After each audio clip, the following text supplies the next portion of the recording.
This is the And Roll Podcast.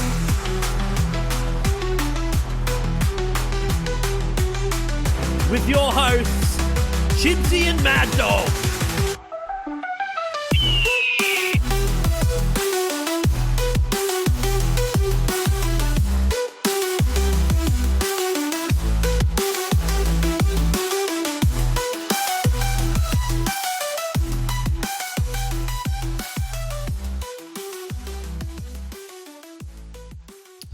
How are you all doing? This is the Screech and Roll Podcast.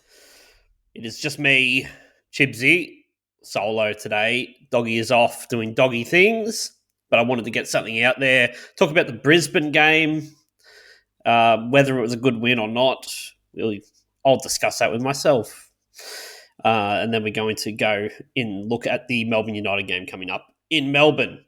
Make sure you're following us on all the social medias. At Screech and Roll, TikTok, YouTube, Instagram, Facebook. You can get all the clips on YouTube as well. Let's get into it.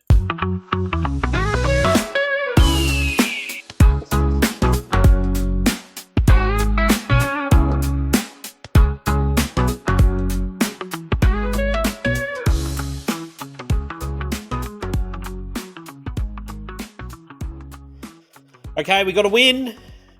We're taking all the W's we can get at this point, even if it is against the coachless Brisbane Bullets, who, look, we've spoken about this so many times this season where we've gotten wins and you still don't feel fantastic about the win. I just want to be getting on a bit of a roll. We can't seem to find that. There's a constant roller coaster, these ups and downs. We're losing games we should win. We win games we should lose. And the consistency is so hard to find. But this Bullets game, I'm not going to lie, unfortunately, I missed 2 games at the Sandpit in a row. I was at Soundwave Festival when the Cairns game was on, and I was at the Kendrick Lamar show when this game was on. I was following along on my phone at the time, but I was getting worried when I was pulling it up every 10 minutes to see what the quarter scores were. And when we were down by 10 in the first quarter, I thought for sure we were throwing this thing away. And it's hard because you're not watching it and you're not seeing exact performances. I have since rewatched the game. It's definitely different watching a game on TV than it is being there. You're not getting the same feel, the same vibe. And so many players have amazing games that do not show up on stat sheets. And we'll talk about that in a little bit. But you're looking at box scores, stat sheets, and it gives you a little bit of a misrepresentation of how the game was going. We were down by 10 in the first quarter, and then we managed to win each quarter after that. We still went in down 1 at halftime. And when I saw that on my phone, looking at it, I was a little bit disheartened. You think Brisbane is going to be... I know they're not last on the table, but I think they're the worst team in the comp.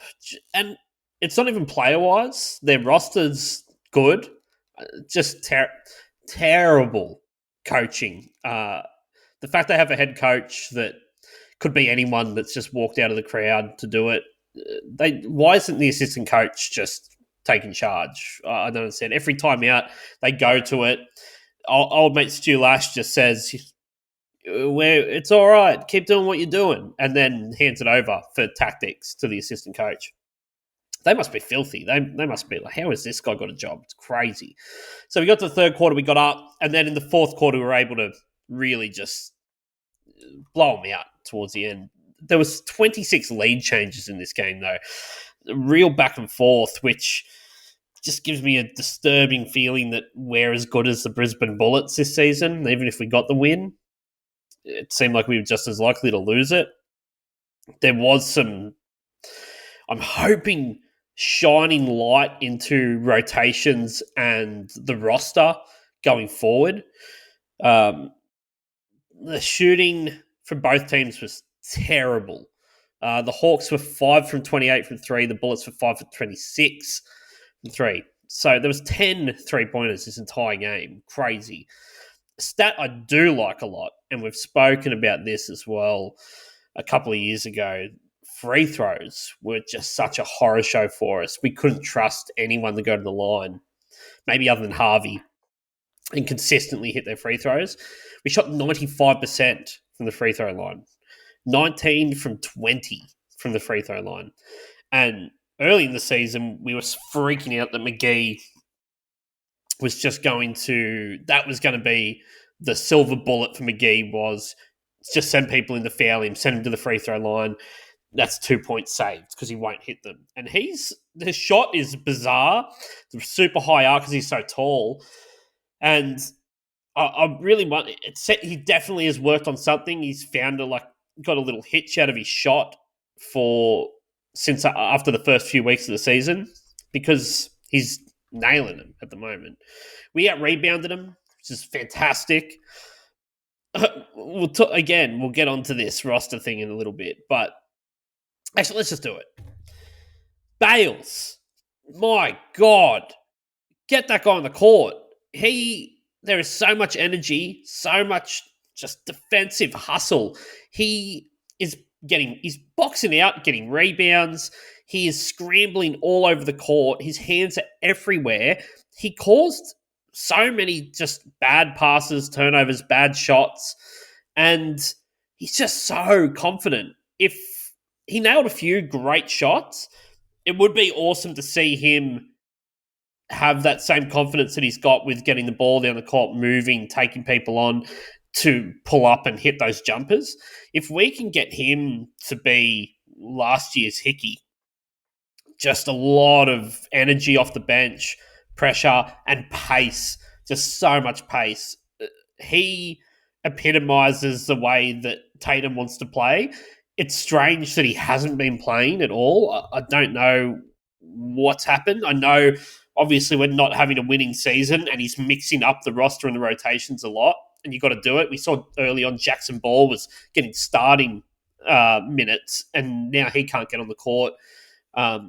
The Harry Froling minutes have almost disappeared completely.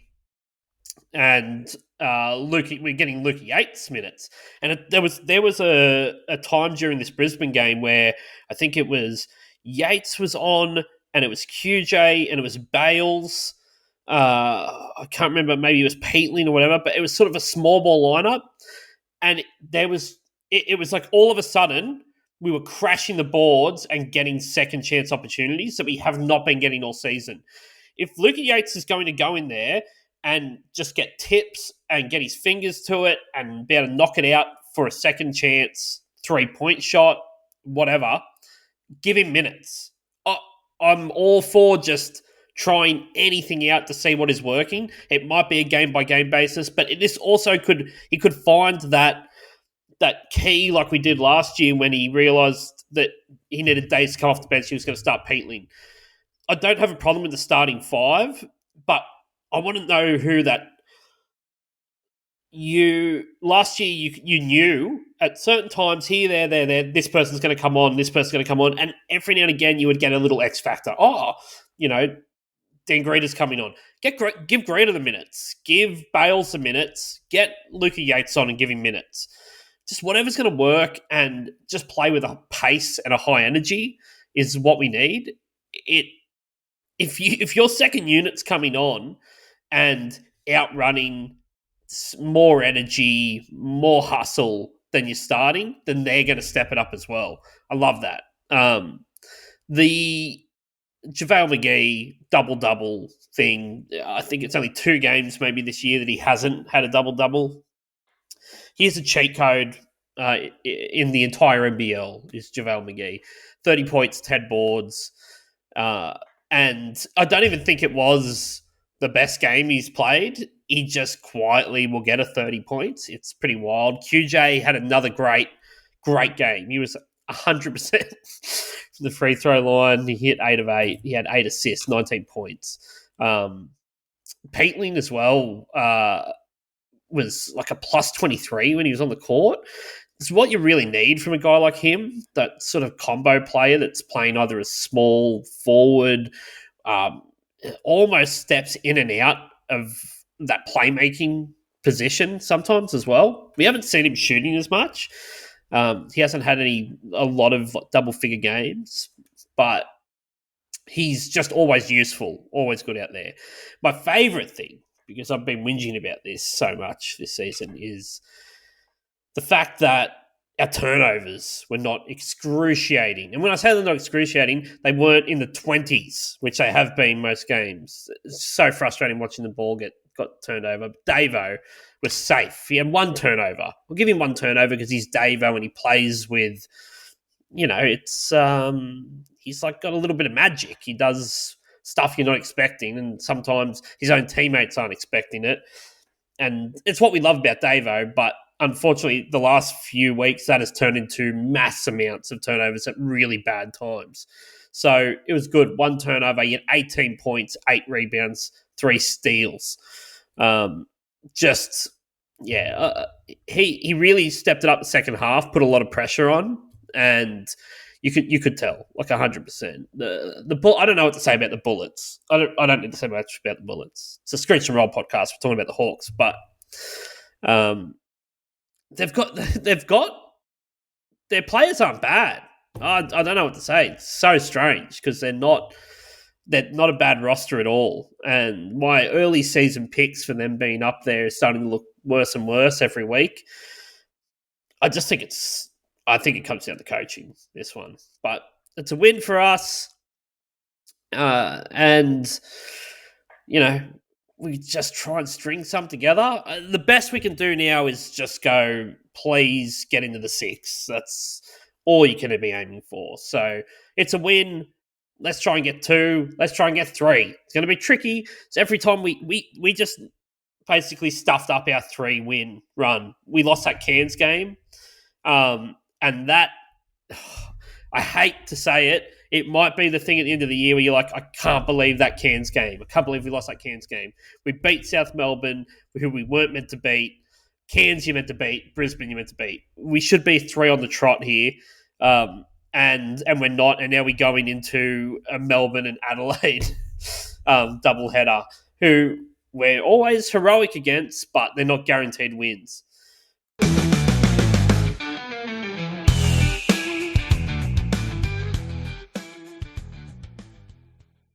I'll quickly give my player of the match for the Brisbane game. I'm going to give it to JaVale McGee for his 30 and 10. And a special mention to Boali Bayles, who pretty much turned the game for us. He started to get those minutes and you couldn't take him off the court. So let's share it. Hey, let's give it to McGee and the Bayles, the combo. I hope we see them together, or Bayles just getting way more minutes in that second unit. I think he could be trouble for your Chris Gouldings, your Bryce Cottons, people like that. Just someone who's just going to harass you the entire time. I think when we play Adelaide, it's going to you put Bayles, Greeter, and you just harass Bryce Cotton. Never let him leave your sight. So Bayles coming in here, massive. Loved it. Let's give it both. Give it to both. JaVale and Bale.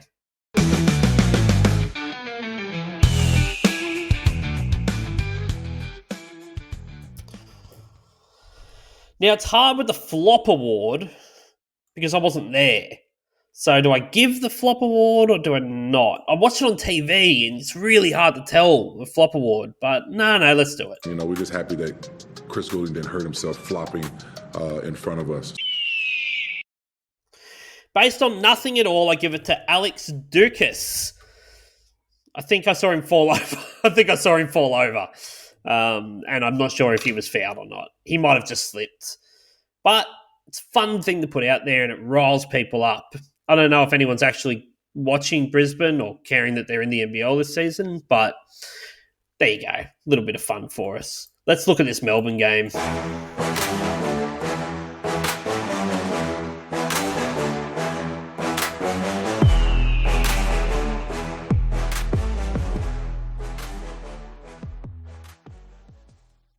Okay, Melbourne United. The last time we played them, we had the big halfway buzzer beater that got waved away for being after the thing. We should have gone extra time against them. Just give it to us. It was too good to not give it to us. We beat them before that. and we tend to have a pretty good record against Melbourne United. They are on a 4-game losing streak. I don't know if that's when you want to be playing Melbourne United at home. But, I mean, it's hard to say you're going to take lots of confidence away from beating the Brisbane Bullets. But I think there's going to be some confidence in those rotations and the players that really stepped up during that game. Send them at Melbourne, see what happens. It's always a spicy game anyway. You got your Krebs and your Gouldings out there, and they're ice cold from 3. I think they were 1 from 28 in their last game against the Kings. And then the Kings banging on like, oh, you know, we're the favourites for the championship now. It's like, you know, a team went 1 from 28. It's never going to happen. And it went to overtime. So calm down, Kings. Stupid Kings. We've got United is still second. They've got a big sort of average point total for the season. Hawks 6 and 10, averaging like 93 points. Not fantastic, but it's going to be a. I mean, it sounds stupid to say. It's really every basketball game is. It comes down to the turnover battle, rebounding, 3-point shooting. But that's really what it is. We just can't turn the ball over when you've got players on Melbourne's team that can be such danger, second and opportunity, 3-point shooting team. They seem to find 2 players that come out of nowhere and can score lots of points every time we play them. They've got a lot of depth. I'm not as worried about the Jesse Edwards-McGee matchup because we've seen this so many times now. They don't exactly cancel each other out. Edwards is very much put him in the dunker spot, getting the ball. He will dunk it. That's great. That's 2 points. If we can get down there and make sure our 3-point shooting's on, we're going to need someone else. But you need QJ, you need Harvey shooting threes. But it'd be great to see a Wani or a Peatling getting up there as well and being able to nail a few of those 3-pointers. But the last time, like, we had 24 turnovers against Cairns. If we do that against Melbourne, we'll lose by 40. So safety for the ball, get that small ball line up on there and, you know, go crash the boards, get those offensive rebounds, get a second chance opportunities, 100%.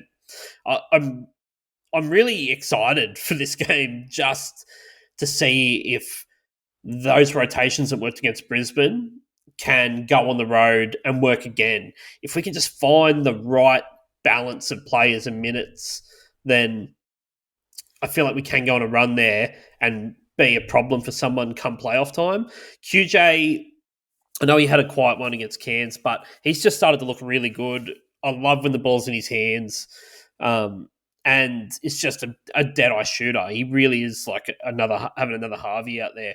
Harvey, I'm just desperate for that guy to get a 30-point game, and I feel like the floodgates will open for him. I mean, you got Milton Doyle, Chris Goulding. You got guys there that can really finish, and Goulding killed us in the last one. He hit every single thing from 3. So we can only hope that ice-cold streak lasts a little bit longer. It'd be great to get a win here, come back to the sandpit and play Adelaide, finally get the win over Adelaide. And they're huge games. If you can get a win out of those, either of those, that's a massive turning point, a confidence builder, especially when you've run out different players than what the last time we faced them. We've been so close with Adelaide, and we have lost the game rather than being beaten when we've played them. So the same goes here. We could have won that game against Melbourne that came down to McGee hitting that huge buzzer beater. We really should. We turned the ball over so many times that you're literally throwing the game away. So ball safety is key. I get that they want to play fast and they want to move the ball around, but let's just cut it out with the 4 passes in the dunker spot thing. Like, if you're under the hoop, lay it up, just put it in the ring. And don't worry so much about trying the perfect shot. No, it's perfect. This is in soccer. You see this all the time where people are just trying to pass the ball and pass it into the net. No, at some point someone's got to just put their laces through it and smack it and get it in. So I just want to see a bit more aggression. I'd love to see it from Davo, where he's like, I'm just taking it to the hole. And you see him go coast to coast so many times. It's great, but just a little bit more aggression with the scoring and not looking for. I don't want 50 assists. Just get the ball in the hoop. That'd be fantastic. If we can do that down in Melbourne, get a win down there, it's massive for our season. We really need to start collecting the W's. So, I don't really know what else to say with that. I'm excited to see if the adjustments and the rotations stay the same as they did against Brisbane. Give Bayles more minutes, get Yates on there for some minutes. It looks like Yates might be taking those Harry Froling minutes because every time Harry Froling gets on the court, he gets teched or he's almost fouled out within 30 seconds. I don't know what they got against him. The guy fought like more than anyone to get back in the league. They got back in the league and it's like they don't want him here at all. So, yeah, Yates some minutes, Bayles some minutes. I wouldn't mind to see Jackson Ball back on the court as well. Johnny Narkle and Jackson Ball get some minutes. I know they're development players, but I think Johnny Narkle's a pretty special player, and Jackson Ball, well, he's going to college next year. You've only got so long to use him, so let's use him if we can.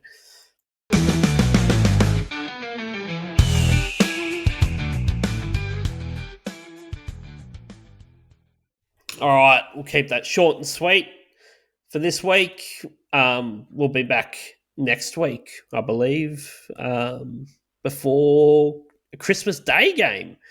Yeah, it's pretty exciting. I'm going to be up there. That's how I'm spending my Christmas. I'm going to go watch the Hawks play the Kings, and hopefully it's a good Christmas. All right, thanks so much. Make sure you follow us on all the social medias at Screech and Roll. Subscribe to our YouTube channel as well. Been stoked with how many people have been subscribing on there. It's great, and watching the episodes. So thank you. And any NBL fans, Hawks fans out there, tell your friends, get on it, Screech and Roll.